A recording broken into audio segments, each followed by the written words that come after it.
건설사의 폐업 진짜 장난 아니죠. 종합건설사도 그렇고요. 전문건설사도 그렇고 줄폐업이란 말이 틀린 말이 아니에요. 올해 들어서만 지금 1565개가 폐업을 했거든요. 와, 굉장히 빠릅니다. 이대로 가면 작년하고 어떻게 될 것인가, 여기에 대한 관심이 전부 다 많습니다. 작년에 3,562개가 망했거든요. 전문건설사가 2,981개가 망했고요. 종합건설사가 581개가 망했습니다.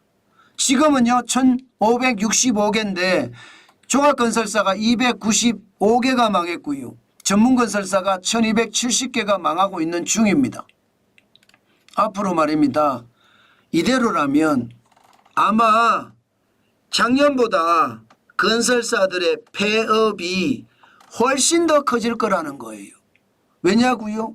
실질적으로 종합건설사 작년 대비해 보면 지금 35.3%가 늘어나고 있거든요. 작년에 581개였는데 올해는 7월까지 295개, 35.3%가 늘고 있습니다. 굉장히 빨리 늘고 있죠. 2021년을 보시면 305개였거든요. 그때에 비하면 지금 7월까지 벌써 295개니까 우리 경제가 지금 얼마나 나쁜지 종합건설사가 더는 못 버틴단 말이 현실이라는 사실을 여러분들 확실히 볼 수 있겠죠. 그 정도로 상황이 나쁩니다. 전문건설사도 마찬가지입니다. 종합건설사가 이렇게 많이 폐업을 하면 그 밑에 딸려있는 전문건설사도 당연히 많이 폐업할 수밖에 없습니다. 지금 현재까지는 9.7%가 많습니다. 1270개. 작년에는 1258개였거든요. 거기에 비하면 9.7%가 많아요. 그러면 이대로 가면 작년에 2981개인데 이거보다 많아진다는 뜻인가요? 그나마 말입니다. 전문건설사는 좀 덜 망한다 이렇게 이야기할 수는 있습니다. 2020년에 2087개인데 지금 2024년 1월에서 7월까지는 1270개니까 조금 덜 망한다 이렇게는 이야기할 수 있습니다. 그렇지만 작년 대비해서도 9.7%니까 점점 올라가잖아요. 마찬가지로 전문건설사도 더는 못 버틴다 이 말이 지금 입에서 계속 나오고 있습니다. 아니 입에서만 나오는 것이 아니라 현실적으로도 많이 망하고 있습니다. 야, 이거 예상했던 것보다 심각하다 이런 생각이 듭니다. 그만큼 말입니다. 미분양이 건설사를 잡고 있습니다. 지금 서울은 집값이 올라간다 하잖아요. 또 경기도 중에 역세권 중심으로도 집값이 올라간다 해요. 그러나 지방으로 가면 갈수록 미분양 주택은 여전합니다. 5월 기준으로 72,129가구나 됩니다. 적은 가구가 아닙니다. 72,129가구예요. 그러니까 미분양 가구 수가 계속 늘어나는 거죠. 그나마 2023년 2월에 75,438가구보다는 줄었어요. 올 1월에 63,755가구보다는 늘었고요. 이게 일반적으로 5만 가구가 좀 넘어선다 이러면 시장에서는 건설사들이 지방부터 망한다, 작은 건설사부터 망한다 이런 얘기 해왔거든요. 정부는 위험수위 미분양 가구가 6만 2천 가구라고 하지만 시장에서 보는 거하고는 좀 괴리가 있습니다. 여기에다가 여러분 실질적인 미분양이 이게 맞냐 이거죠. 아마 대부분의 건설사들이 미분양을 줄였을 겁니다. 미분양을 있는 그대로 다 말하면 회사의 신뢰가 문제가 되고 분양할 때 사람들이 분양을 안 봐달라고 들 거 아니에요.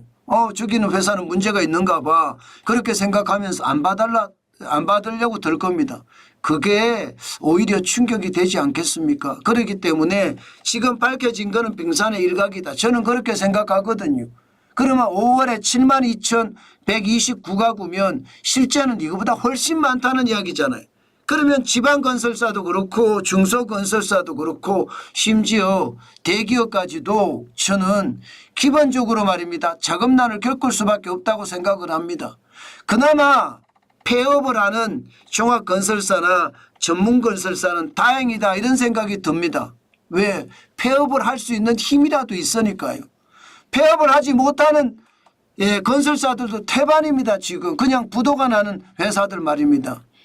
1월에서 8월까지 현재 말입니다. 건설사 부도는 22개예요. 4년 만에 최고입니다. 작년에 21개였거든요. 작년보다 더 많습니다. 지금 이 정도 속도라면 2019년에 49개 거기까지는 가지 않겠지만 계속 늘어날 거라는 것은 자명한 사실이 되고 있습니다. 야, 이거 여러분 시장에서는 굉장히 우려합니다. 어떻게 우려하느냐. 이게 일반적으로 산업이라는 것은 생애 주기가 있잖아요. 생애 주기가. 뭐 초창기부터 시작을 해서요.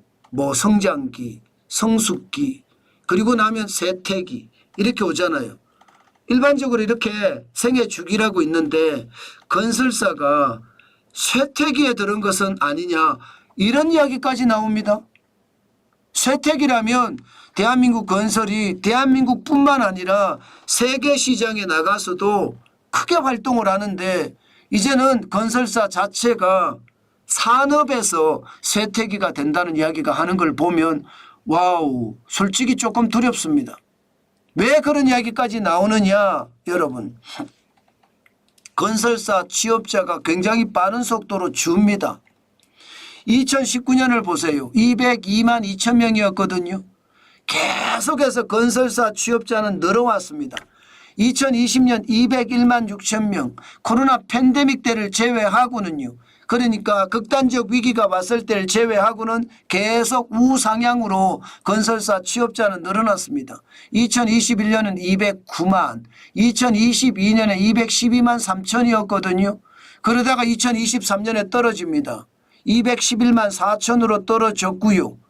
지금 7월 현재는요. 201만 4천 명, 무려 10만 명이 빠졌습니다.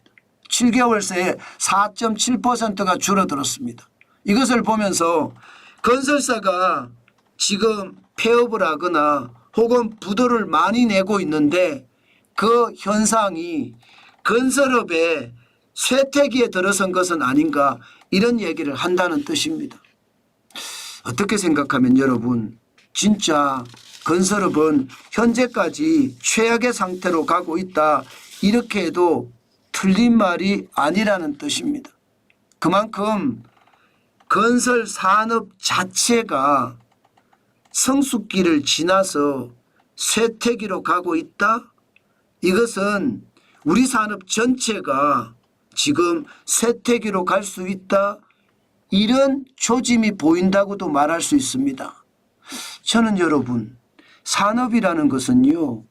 계속 우상향으로 쭉 올라가 줘야 됩니다. 그렇지 않고 우하향으로 내려가기 시작하면 건설업이 시작을 하면요. 제조업도 내려갑니다. 그러다가 서비스업도 내려갑니다. 그렇게 내려가다 보면 경제 전체가 성숙기로 갔다가 이제 대한민국 경제가 쭉쭉쭉쭉 빠지는 그런 쇠퇴기가 되지 않을까. 사실 거기까지 우려가 되는 상황입니다. 저는 여러분 산업이라는 게 그렇습니다. 국가의 어떤 경제 기반을 해서 산업이 쭉 우상향으로 올라가거든요. 그게 GDP에도 영향을 주잖아요. GDP라는 건 국가, 국민, 전체 총생산액을 GDP라고 하는데 국내 총생산이잖아요. 그런데 이게 줄어든다는 것 잘못하면 우리 경제에 쇠퇴기로 갈 수 있다는 것도 지금 말하고 있다. 저는 그런 생각이 듭니다. 사실 제가 오늘 처음 이런 이야기를 하는데 건설업이 성숙기에서 쇠퇴기로 간다는 이야기 처음 하는데 이것은 여러분 건설에서만 끝날 것이 아니라 이게 다른 데로 전이가 될까 사실은 굉장히 무섭습니다. 저는 윤석열 정부가 시장을 바로 바라봐야 된다고 생각합니다. 지금처럼 자칫 시장을 잘못 보다가 전체 우리 산업이 무너질까 솔직히 두렵습니다. 저는 건설업의 상황 예의주시해야 된다고 보고 단순하게 아니 일시적인 침체야 저는 이렇게 봐서는 안 된다고 봅니다. 그만큼 건설업의 상황이 우리 경제를 대변하는 것은 아닌가 하는 그런 두려움이 있다는 뜻입니다.